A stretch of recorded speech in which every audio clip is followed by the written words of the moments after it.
कहानी का शीर्षक एक सपना, दो पीढ़ियां। एक छोटे से कस्बे में शंकर और मीना अपने दो बच्चों 12 साल का अयान और 8 साल की परी के साथ रहते थे। शंकर एक दर्जी का काम करता था और मीना घरों में खाना पकाकर कुछ पैसे कमा लेती थी। उनका जीवन बहुत साधारण था, पर उनके सपने बहुत बड़े थे, खासकर अपने बच्चों के लिए।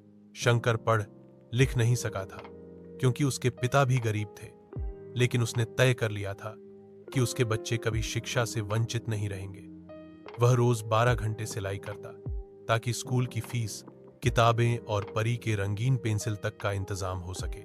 मीना हर सुबह जल्दी उठती, बच्चों को तैयार करती, टिफिन बनाती और फिर काम पर चली जाती। दिन भर की थकान के बावजूद रात में वह परी को कहानियां सुनाती और अयान के साथ होमवर्क करती। अयान पढ़ाई में बहुत होशियार था। उसे विज्ञान से खास लगाव था। अक्सर वह टूटे फूटे खिलौनों को खोलकर देखता कि वे कैसे चलते हैं। कई बार उसने पुरानी चीजों से नए नए खिलौने बना डाले। परी थोड़ी शरारती थी, पर बहुत प्यारी और भावुक। उसे ड्राइंग बहुत पसंद थी। दीवारों पर क्रेयॉन से रंग भरना उसका सबसे बड़ा शौक था। एक दिन स्कूल में विज्ञान प्रदर्शनी की घोषणा हुई।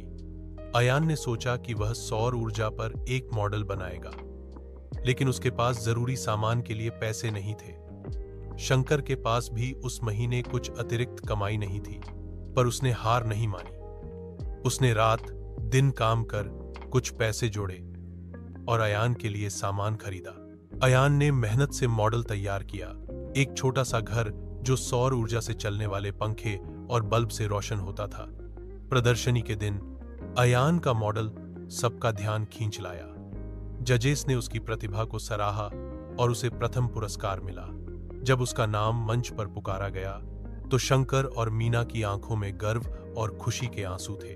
वहीं परी ने भी अपनी कला से स्कूल की दीवारों पर सुंदर चित्र बनाकर सबका दिल जीत लिया। उसकी पेंटिंग को जिले की प्रदर्शनी के लिए चुना गया। उस रात शंकर और मीना ने एक दूसरे की तरफ देखा, बिना कुछ कहे। दोनों समझ गए मेहनत रंग लाई है।